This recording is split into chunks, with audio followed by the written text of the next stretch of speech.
In this video series, we learn how to turn AI-generated 3D model into game ready. And today we're looking into UV map and texture baking. This is relatively simple step, and today we don't need anything but Blender. In our previous video, we just finished to creating retopology or optimized model. So it doesn't matter if you did optimization with AI, you did it manually, you did it with quadrimesher or so. The next step is basically to get our model ready to be texture. So the easiest step basically to unwrap it, and if you're working with non-character objects, something very simple, something like just a prop in your scene, you can basically go to edit mode, you can go to UV and do like unwrap smart UV project default settings. And then if we go to UV editing, you might see something like this, and basically it took the model, it cut it in some pieces so they are more or less flat by the angle, and we can start painting. But the thing is that these pieces might be cut in unexpected places, which might result in some strange artifacts, difficulty to paint it, especially when we talk about optimized model, and if we are allowed only to use low resolution texture like 1000 or less, then it might be very visible and we might see some artifacts in areas where this is connected. So this is how nice UV look, especially for a character. You can actually understand what's happening here. There's a tail, a body, a back, spikes, teeth, and so on. Here you can see also the cuts, and the cuts are placed in the areas where it will be less noticeable. So again, you first need to understand the purpose. If you're building a character for a mobile game and you will be only allowed to use like 2K, 1K texture, you need to do a nice UV. If this is an asset for your video and you just need to texture it quickly, you can basically go and unwrap it like with smart UV projection as I showed just now, and that might be enough. You just set 4K texture and it will eliminate all the potential artifacts. Okay, so let's get started. Our dino actually has mirror. So let's first hide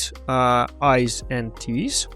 Now let's go back to edit mode, and what we're gonna do is we will adjust shading a little bit. So as you might see, the transition of spikes to the body is like really smooth, and I don't really like how it is. I think there should be hard transition on the bottom, and so goes for clothes and stuff. So we can go in edit mode using Alt plus left mouse button, or with help of Shift we can select it, press right button and press mark sharp. It will basically tell the renderer that this edge should be rendered as sharp, which result in this hard transition, which I actually want. And now you can see it looks way logical. We can do exactly the same for the rest of the spikes. And here you go, look at the result right now. Okay, now they look exactly as I want them to look. I think we'll do the same for the mouse, right? And we'll also do the same for the claws, right? So the claws definitely should be distinguished. So I press Alt on the loop, and if you have nice topology, it will be extremely easy for you to do. Alt or Shift, mark sim. Okay, you can select something here. So to get in that menu, I just simply press right mouse button while in edit mode. And to switch between object and edit mode, you just press tab is like most useful key. Okay, go back in tab. Let's actually do this for the mouse. Control, left mouse button, mark sharp. So now this looks more logical. The mouse is sharp, spikes and claws. Guys, before we continue, I just want to thank you for your support. It's really important to get your feedback if this video are useful for you. So as usual, 200 likes and I'm start working on next episode. Now we gonna cut our model for UV. So basically it is same as in real life. Imagine we need to paint something, use printer, and we need to flatten that into some flat surface so we can actually print on it, right? So here is pretty much the same. We need to take an object, try to make some cuts so we can flatten it and actually apply the texture. So let's say the texture is a 2D thing, right? And object is 3D. The important thing is that when we talk about lower texture resolution, we need to be really careful where their seams are, because on those seams there might be some imperfection in the texture. When we talk about extremely big texture resolution, of course there will be less noticeable. So imagine like we take a sphere and we cannot unwrap it into the flat without cutting, right? So that's what we're gonna see if we do not do enough cuts, that that it will be stretching, right? So theoretically we can take a sphere and collapse it into some flat surface, but some areas will be extremely stretched, and if we paint some there, it will result in painting like some lines on the sphere. So again, there are a lot of reference how to do cuts for UV, and again, if you try it one time, you'll understand exactly the logic, and this is extremely simple process. For this needs, of course, there are complex objects and it might take a lot of years to know what is the best way. There are UDEEMs and many other techniques, but we're talking on a base level, and we just need to cut it so we can actually paint it or bake textures. So first we'll basically select Shift plus G, and we'll select all the sharp edges that we already created. So Shift G allow you to select something by common property. Okay, now they are selected. Pressing right button and do mark seam. Okay, so these are the seams that are used for UV. We also need to cut each spike in half because, yeah, we not only detach them from the main body, but we also cut them in half so we can actually flatten them. Okay.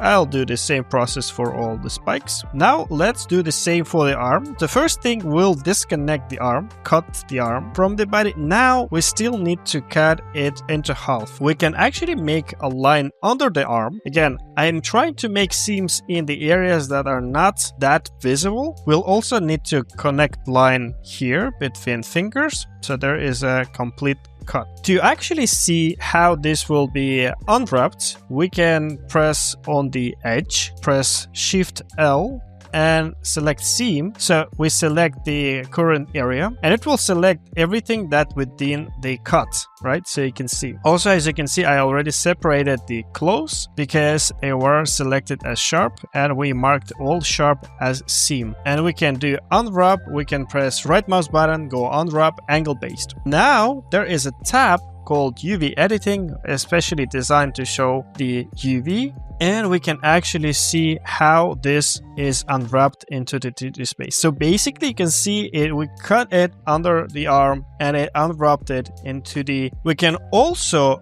go in this menu, press activate the angle, and it will give us the information if there is some critical stretching. It will be red if there is like extreme stretching, more than 180 degree. But here, if we see blue or light blue, that's absolutely nice, then there is no critical areas. This might help you to identify where you need to add more cuts, so to release the texture. So extremely useful thing.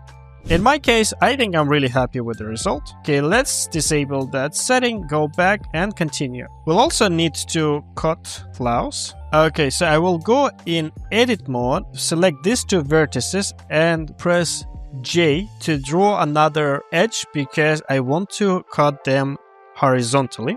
Okay, then here I also need to add an edge. Again, I just selected two vertices. By the way, there are three modes of interaction. As you can see here, right, there is vertex, there is edge, and the polygon.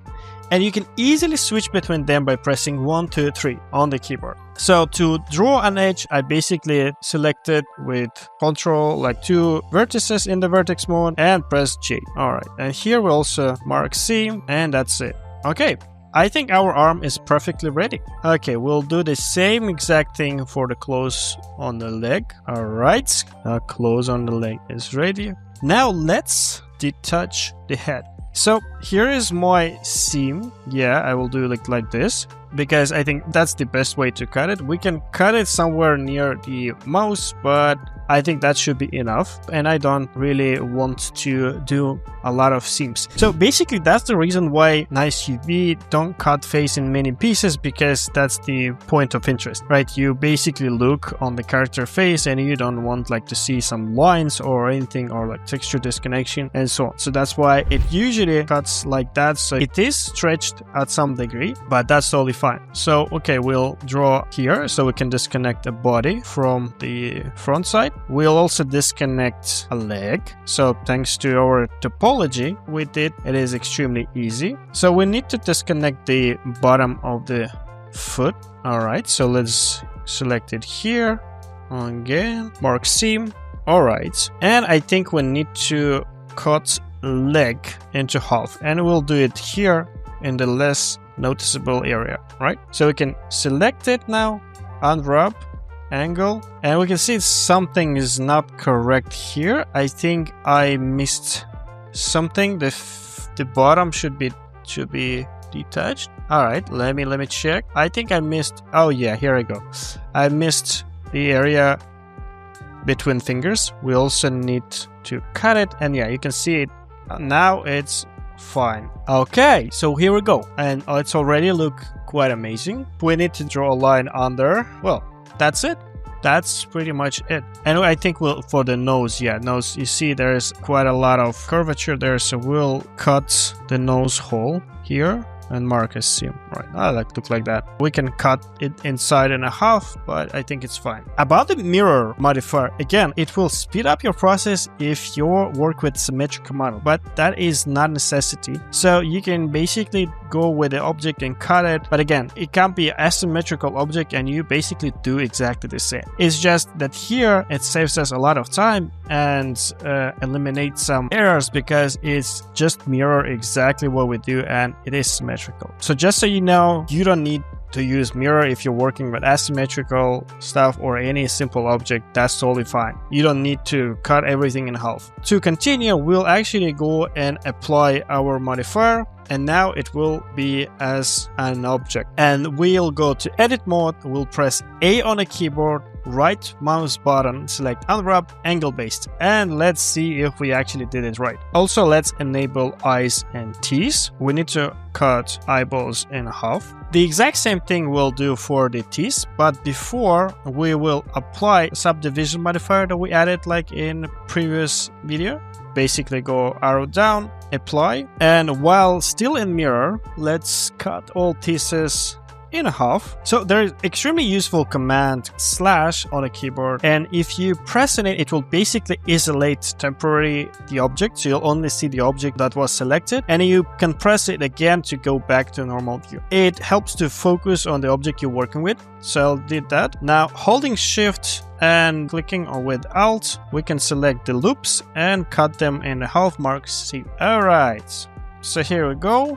Now we can select everything. So again, like we can jump into edit mode while selecting all the objects, and let's do the unwrap all together. Let's reorganize a little bit our stack, so we'll have all our meshes all together. So now we are in the UV editing tab, and we can see what's happening here. Right away, we can see that eyes are enormously big compared to other parts, and that should not be like that. It should take as much space as it is in real life. And that actually happened because we didn't set correct scales. We didn't explain like what real scales are on the object, and that's very easy to fix. We will go back to object mode, then we go to the eyes and we'll press that menu. So we'll see the item transform, and here you can see that rotations in scale are values less than 1. It means that we did some changes, but we didn't say that this is like the initial scale. If we scale it back to 1, it will be a very, very big eye. To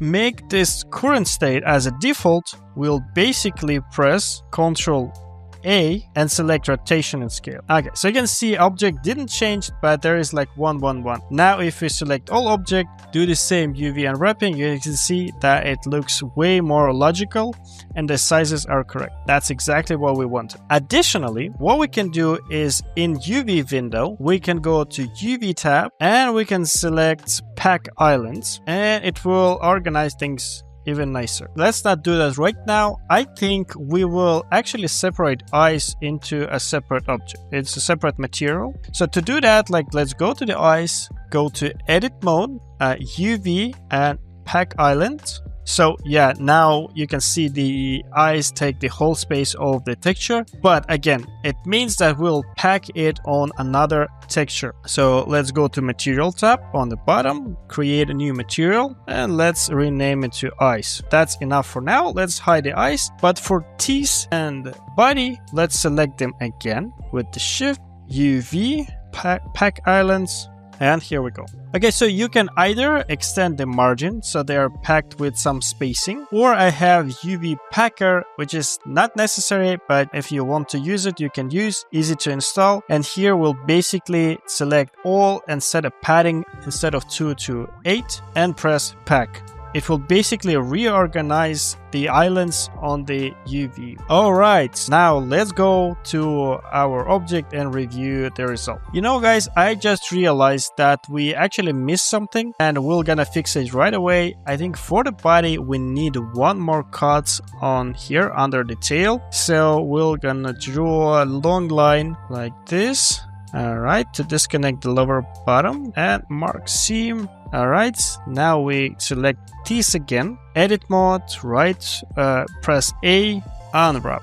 Alright, and we'll do the exact same steps again. And now I like more how my lower body is placed. And now our model is ready for baking or texturing. We're gonna do baking. So first of all, we'll bake a normal map because that's pretty much the main reason why we have high poly model that has that geometry and stuff and small details. And as you can see, this model looked very poor on details, but we're gonna fix that with normal map with industry standard approach. So to do that, let's go to the shading tab. Let's select our low poly model. We can press Shift A in this empty space, or we can press Add button. We're gonna find texture, image texture. So we need just to create a texture. Let's press New. Let's call it Dino Normal. We can choose 4K texture resolution, and you will need to disable alpha. Just keep the settings as mine and create new image. Now this is basically a black image. Now let's enable our high poly model also and disable everything that we are not baking right now. So just make sure that all objects are hidden. First select our low poly model and then with shift press on the high poly. So that will basically mean that there is a selected and active model. We're gonna need to change our render engine to cycles in the render tab. Then we need to go scroll to the bake, and here is it. We need to select bake type to normal as we're baking normals. As you can see, there's a lot of things we can bake, and there is a diffuse for the color. We can also, I'll show you how to bake it just right away. And as we baking from selected to active, the light yellow is active and orange is selected. It might be a lot of objects selected, but in our case it's like one selected. So this settings is what we are gonna do. For extrusion and max right distance, in our case this setting should be enough, but again that basically means the distance from the geometry. Look for the high poly geometry to get that information from it. We can clear the image. The margin 8 pixels is okay. Now we just need to press bake button. Okay, so it will start texture baking. It might take a little bit, and here is the texture. You can see the results there. If you did everything right, you get the blue texture like this. First, save that texture to not lose it. Now let's hide the high poly model, and now let's connect normal map and see how it looks. So first of all, in color space, we'll need to select non-color, and the only thing you need to know here really is that color map remain sRGB, and all maps like normal, roughness, metallic, they are non-color. Because this is normal map, select non-color, drag and drop and create another node called normal map, and just connect it to the normal output. And here we go. Just look at this. Let's enable eyes and teeth. I'll press Ctrl spacebar on the viewport so we can focus and take a look on this. To exit this mode, you can also press Ctrl space. But guys, look at this. It looks just amazing. We transferred all the details, all the patterns, and this is our actual low poly model. This is an amazing base for a game asset, so you can take a look in different viewport presets and so on. You might think that it looked like texture and why do we do such a long process to bake this, but that's not really it. The normal map is information about how light affect the surface. It basically imitate geometry, and you can actually see the difference between something that you paint on top if you reduce roughness and add some metallic. As you can see, it look like it's a real geometry when the light reflects it. So that's why we basically bake this information from another mesh which has this. Okay, I will revert it. This looks really, really nice. Now let me show you how to bake color map. So I already did this. To do that, basically the process is exactly the same. We will actually need our model that we created in Item. Let's first take a look on it. Here it is. If we take a look, the eyes and teeth are not really there because we reworked them. So we're not gonna bake it. And let's enable our low poly model. The important condition to make it happen is that they must follow or be as close as possible in the shape. Not 100%, of course. You can regulate that with max right distance and extrusion. So in my case, it's pretty much okay. And we can try to bake it. We're gonna do select base slow with shift select AI model, go back here, and here in the bake type we'll select diffuse. Also, the important thing I forgot to mention, the texture where we're baking, especially if in this case we have like 2 textures already. The one that is selected with the white border in my case, that will be chosen for bake function. So if I start baking, the normal map will be selected and it will actually overwrite it. So we don't want it. And let's do that once again. Let's create new texture. Let's say color. I can remove the blank. Okay, now you can see it's just a black texture and I selected it. The only thing we also need to do is that when we bake and we do not want to bake some light settings we set up in the scene because I didn't set anything, we'll need to disable the direct light contribution and only keep indirect and color. Keep selected to active, clear image. All the things is fine, and let's press bake. Okay, as you can see, the baking process started. It might take a while. In my case, it takes around 30 seconds. All right, so here's our texture and it's baked. You can see that sRGB is blocked, but I mean, it's fine that it is sRGB, but to enable that, we need to basically save it. You can save it, and then all the settings are enabled, but let's disable AI model. So here is our guy. And let's connect it to the base color. And here is the result. It's not bad actually. I mean, I am surprised like how good it transferred some materials. There must be some artifacts as our model is a bit different, especially here. Yeah, I mean, that makes sense. But if you like the original texture, it can be a starting point for texturing. You can actually use it, or you can create it from scratch and don't use it at all and only continue with the normal map. Right, so it's up to you what you want to do. And here is our final result. And I think this is an amazing job. Look how beautiful it seems to look like, the shading, and of course, the UV map. Alright guys, I hope you enjoyed it. I hope you learned something new. Next video, we're moving to texturing, and after we're going to the rigging and animations. Let me know if something is not clear, if I'm going too fast, too slow. Any feedback is welcome. Like and subscribe, and see you in the next video.